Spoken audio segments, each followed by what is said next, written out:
Hey guys, this is Thomas from Camelot, and you're watching CMS TV.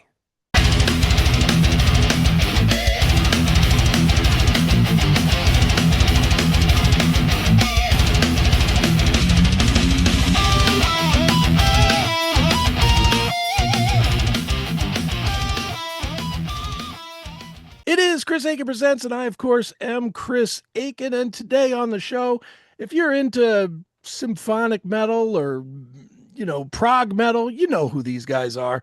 The band is Kamelot. They have a killer new record out, or release, I guess we're supposed to say these days. It is called Dark Asylum. It's actually out on August the 28th. I already have it. It is fantastic. And here is the guy that's going to tell us why it's fantastic. It is the main man of the band himself, Mr. Thomas Youngblood. Thomas, how are you, man? Doing great, Chris. How are you guys doing today? Good, real good, man. Glad to be talking to you. Yeah. Glad to be talking to you about Dark Asylum. I have questions. I definitely have questions with this. But why don't we start with you telling me first? Tell us about the creation of this release and where the story and stuff is coming from, because this is very deep. Well, thanks you. For me, the Dark Asylum kind of represents not just metaphorically this place, which is this cathedral that's kind of abandoned, turned into an asylum, but it also kind of it's a metaphor for our minds.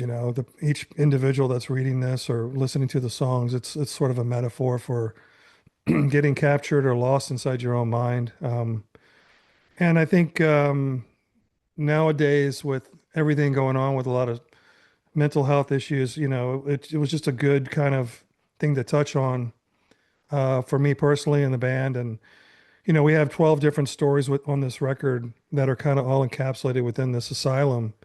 And we hope the listener finds something and one or two of them or all of them to kind of relate to. And at the end of it, we want people to also see there's just some kind of exit ramp. There's some kind of sanctuary for any kind of issues they might have. Sure. Is it hard for you to write on a level of kind of realism where so much of what you do is based on forcing the user to you or the listener to use their mind to, to grow with the story? I think over the years we've learned our fans, we our fans are they kind of understand the approach that we have when it comes to lyrics and the way we kind of wrap a lot of metaphoric things in real life with fantasy or like this record is kind of based Victorian age and but it's still relatable. It's still there's still gothic romance, there's darkness, there's light at the end of the tunnel. So I think it's just something that we've kind of gotten akin to in a way. And I think our fans expect that. On the other hand, too, we've added a lot of twists and turns on this record that our fans also kind of hope to hear something different and new. And one of the things going into this record, I wanted to bring back some of the gothic elements we had with Silverthorn and Ghost Opera. Sure. Also, I was listening to our very first album, which was, I don't know, 30 plus years ago. Right. It has some like acoustic folk influences stuff on it. So I brought some of that back on this record. So it was really fun to actually kind of go back, listen to some of the old stuff, and then create something new and also include some of the older elements into the record. Right on. For you creatively, where is that line between giving the fans what they expect and being creatively growing? Because I know how you guys are. You artists, A, you're never satisfied with anything you do more than 10 minutes after you do it. And B, you guys always want to stretch out. You don't want to, as successful as a band like an AC/DC is, most artists don't want to, you know, play, repeat, play, repeat. You know what I mean? You guys, especially you with what you've done with Camelot, it's such an expansive sound.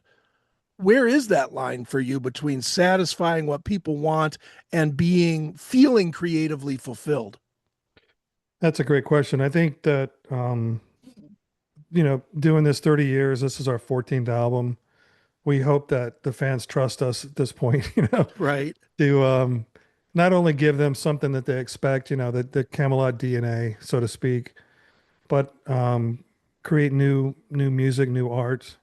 And that's one of the reasons I think the band is it's still growing in a crazy sense that we have new fans with each record. We kind of look at each album as our first instead of just being like a legacy band where, hey, let's put out an album just to tour, right? A Hmm. lot of bands do that. But we put everything into each new record and we tour it. We play 4 to 5 new songs with the new album, which is crucial for us as artists, and so I think that that whole philosophy of not resting on the laurels of the past, focusing on today and the future, still playing songs from the past, but it's always about like, the here and the now, so to speak. And I think that that's one of the reasons the bands maintain relevancy. Sure. I'm curious for you. I mean, obviously being in the at least labeled into the progressive metal world, in one respect, you would think that that opens the door to do whatever you want to do, because that's kind of the nature of what that's supposed to be. But in 2026, people are expecting the exact same sound across the board from almost all. They're expecting some sort of like a Dream Theater knockoff. I think the definition has changed. Is it still wide open for interpretation of fans, or do you find that fans are kind of closing off what they're willing to listen to and gravitate to? There's really no single kind of quote unquote fan. I mean, we can put out an album that's just like the one before, and we'll get blasted for it, or we'll put out an album that's completely different. So we don't think about that. We make sure there's songs on the record that have the Camelot DNA. But then we're also experimenting and creating new worlds, new kind of experiences that we know we can kind of emulate on the stage too, which is huge for us because we love touring, we love meeting the fans, and um, so with this record, we even stepped a little bit further, I think, not just with the concept, but adding, we have a song that's sung completely in Icelandic, for example, which we've never done before. And Right. so there's a lot of cool new things, but if you worry too much about catering to a certain demographic of your fan base, then you really lose all artistic integrity. And I think after 30 years, we've earned the ability to just do what we think is right, and so far that the philosophy's worked. Right on.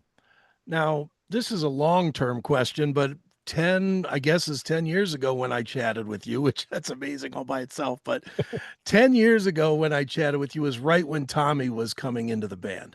And at the time, I remember asking you, are you writing toward his voice since he was the new guy? And you told me no. You said you write the songs, and then it's almost like an expectation that he's going to find his way to match those.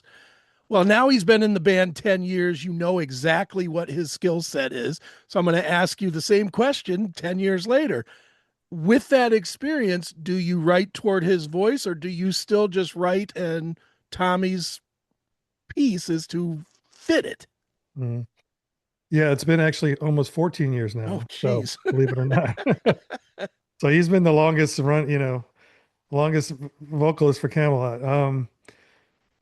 No, we approached everything the same way with writing Camelot songs, and obviously with Silverthorn, the first album, it was basically written already. Some of the vocal stuff was kind of already written, so he stepped in and did an amazing job. But since that record, he's basically had reign to do whatever he wants, and I think even on this album, he's expanded his own kind of style and ability to a whole nother level. I mean, the vocals on Dark Asylum to me are the best he's ever done.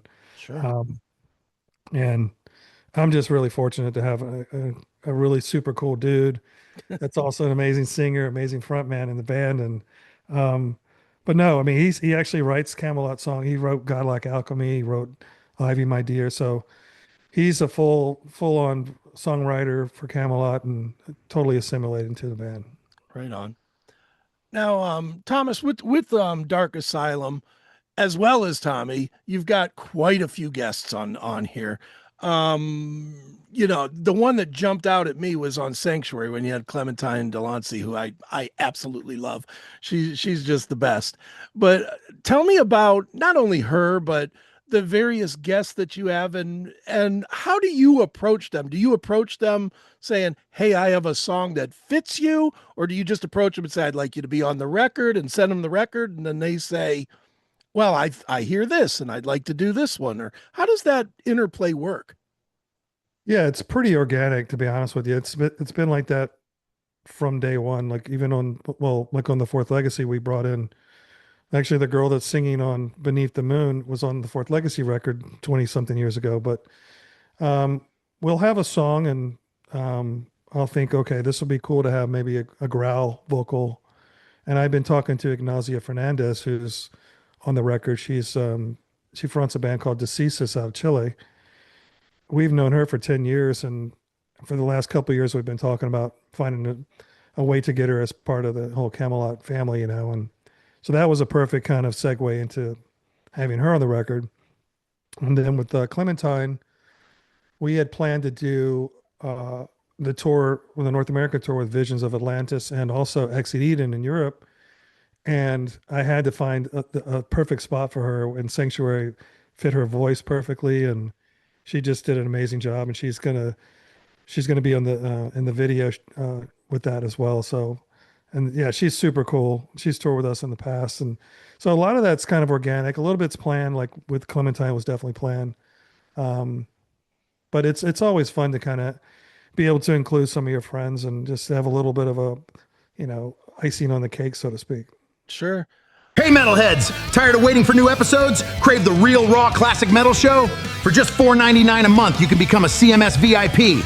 You get every episode a full week early, completely uncensored and 100% commercial free.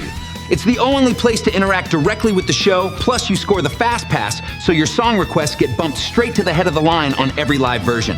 So what are you waiting for? Subscribe right now at classicmetalshow.locals.com and become a CMS VIP today. Not that you need advice, because obviously you've 30 years running, you know how to run Camelot, but when you work with, like, Toby Sammet as an example, when you work with him, I mean, that guy, in my opinion, from chatting with him 15 times over the years, that's a smart guy in this world. Like, he really understands this in a deeper way than most do. Do you pick a guy like that's brain as far as when you're putting this together, and maybe have him say, well, maybe if you twisted this way or this that way, it could create a better flow or a better vibe? Or are you just confident in what you do that you don't need to Mhm. reach out to the various guys anymore? Well, Sasha Paeth is our Yeah, producer, but he's also one of the members of Avantasia, which is Tobias Sammet's, band project, so to speak. And we had this song, One Last Masquerade, that had a bit of a kind of Camelot, little Avantasia kind of edge to it, I thought. Sasha also wrote that with us. So when we went to the final mix, I was like, is there any chance Tobias could sing on this? It would be amazing. So Sasha contacted Tobias, who's been a friend of ours for years. sure. Ed guy toured with Camelot probably 12 years ago in North America. So we've known Toby and the band and the guys. So anyway, he graciously accepted to do it. We had vocal parts. He changed some parts to fit his own style, and yeah, and we're just so happy he did it because I think it came out great. So, but a guy like that, he's also super humble, even though he's a mega rock star. He's still super cool. Right on, man. Well, let me ask you about one or two other songs. We're touching on the ones that I was going to hit, Sanctuary being my easy favorite on this album. It's Hmm. just, that is just such a, that's made for commercial radio, prog radio. That one fits across checks a lot of boxes. Another one that I love is, I really, really like Enigma. I think that's just has like a cool vibe to it. What can you tell me about that one? Yeah, that was so we have two ballads on the record. One is called Enigma, which is the one you're asking about. Another called Ivy, My Dear, which we normally don't have two ballads, but they were both so special and different, I think we decided to include them. But Enigma was originally written by our keyboard player, Oliver Palatai, and we kind of turned it into more of a power ballad, so to speak. Hmm. A little bit more kind of a modern sort of ballad, I guess you could say. Okay. Um, so the original part was more like all piano and these things, and it was cool to kind of make a different variation of that, and also to make it a contrast between the other ballad, and the vocals came out amazing on that, and it's yeah, it's going to be hard to figure out which one we're going to play live, but maybe at some point we'll play Ivy My Dear one tour and then bring in Enigma on a different one. Yeah. Right on, definitely. And then the other one I wanted to ask you about is the title track, which is another just stellar song. I love that, man. Thank you. So that song started with a riff that I had on the Awakening sound checks. I was had this riff in my head, and I just would grab my phone and record it. And then when it came time to make the new record, I went back to this all my little ideas on my phone, and that one just stood out to me. And then we kind of made it like kind of a proggy kind of 6/8 version of the timing, and the chorus is just a super melodic chorus. So that's going to be one of the songs we definitely play on the tour. It's going to be really fun to play. It's a little tricky because Right. it's got some prog stuff in it, but I think it's done in a way where you don't have to be a prog fan to follow it and to understand it. Right on. Well, Thomas, you mentioned the tour. Let's talk about the touring. Obviously, you have a release that you're ready to put out. You want people to hear it. Tell us about the tour, which, if I'm not mistaken, starts like right at the release day and then goes through, right? Yeah, so that kind of worked out cool in a way. We had done that before, like years ago with Ghost Opera. The album came out on the first day of the tour. And sometimes the fans they don't know all the songs we're going to play live, but Mhm. um, so we're excited. August 28th is the release date. The first show is in Orlando at the Hard Rock Live, which is one of my favorite venues on the planet.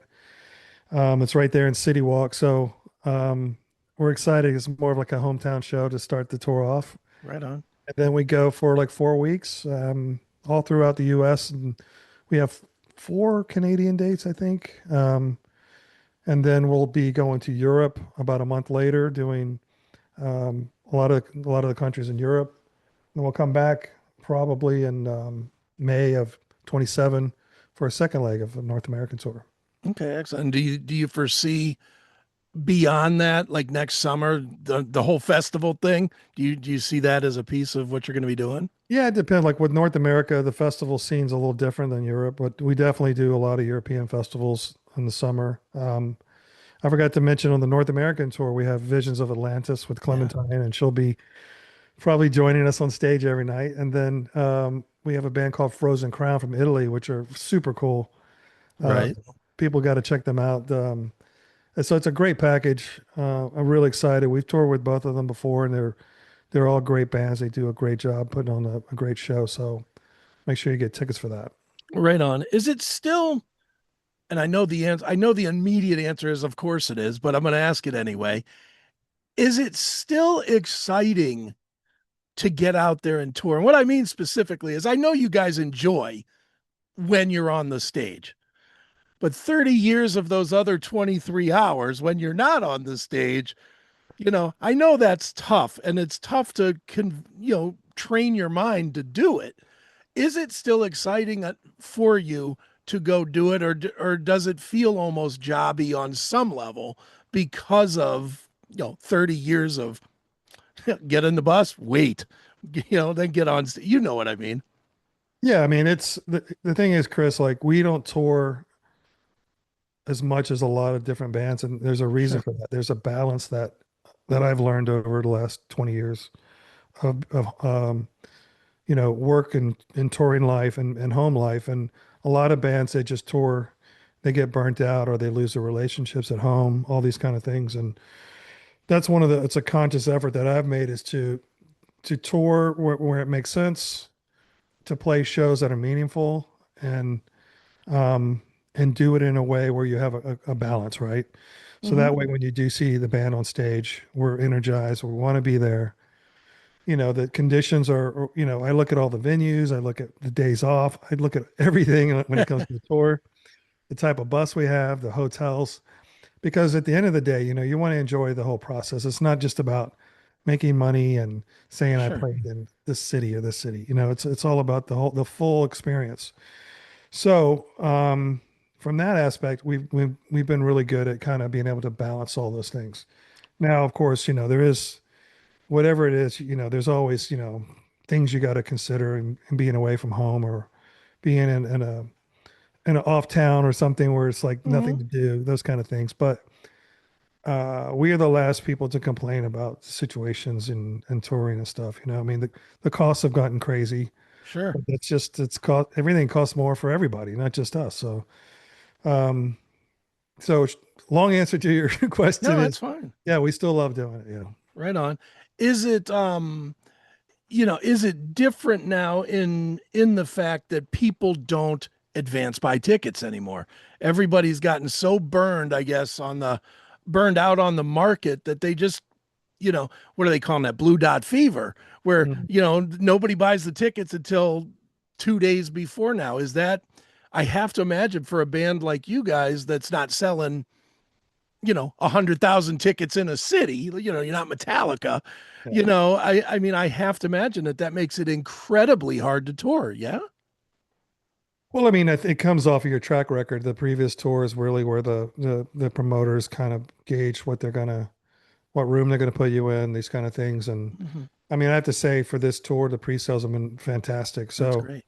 um, but I don't know. I don't know. I'm not the typical like kind of concert goer. I go to concerts, but um, yeah, I don't know what the psychology is now with buying tickets. I mean, the fact that people wait till it's closer to the show kind of makes sense, I guess. But we've never canceled a tour except for 15 years ago when someone quit the whole band and we had to, you know, um, cancel a tour. But that's the first time and it's the last time we've ever had to do that. So Right I on.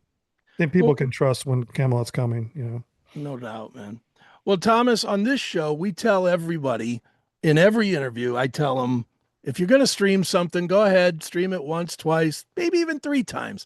But if you like it, go buy something. Don't have to buy the whole album, but buy something, a hat, a shirt, a keychain, whatever it is.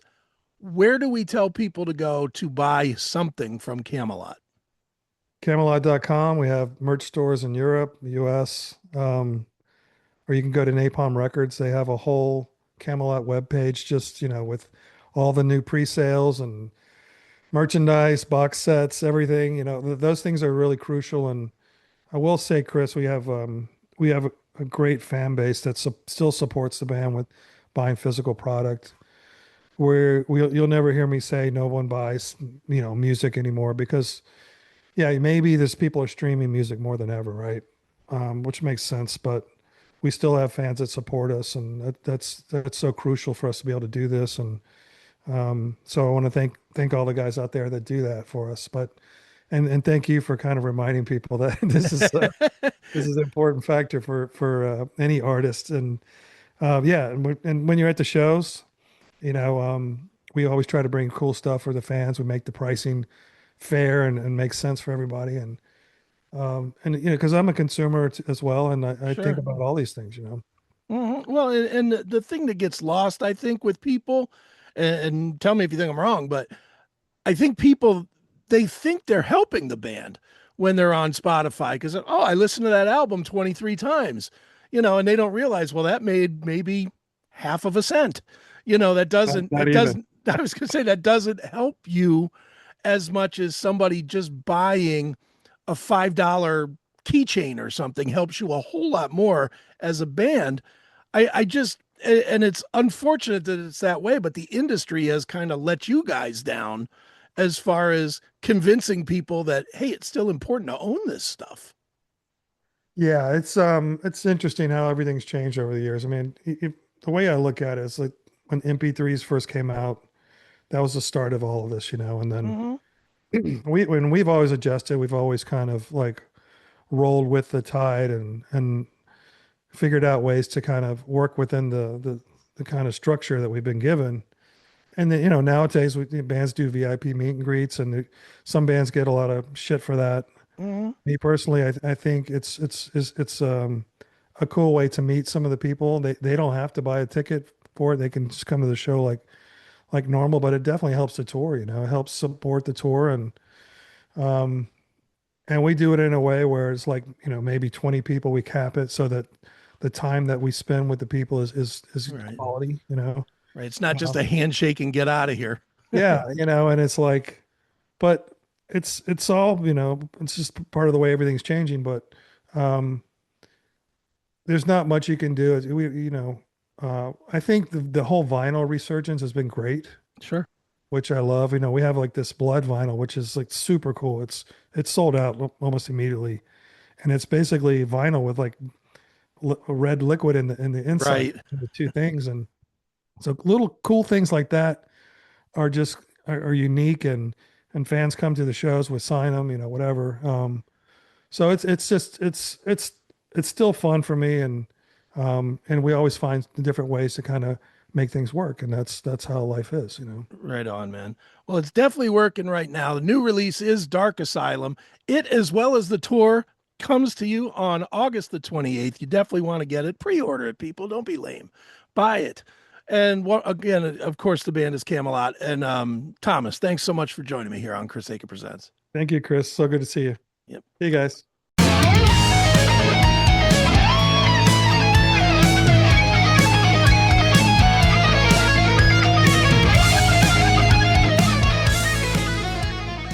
Want to watch the classic metal show on your big screen instead of your phone or computer? Now you can with the Rumble app. The Rumble app is available on most smart TVs and streaming devices. Just download the app, open it, and search for Classic Metal Show. You'll instantly get access to all the latest episodes on demand. Plus, catch the entire live broadcast every Saturday night and watch exclusive live-streamed events as they happen. Download the Rumble app today, search for Classic Metal Show, and subscribe now. The Classic Metal Show. Metal. Talk. Streaming live and on demand.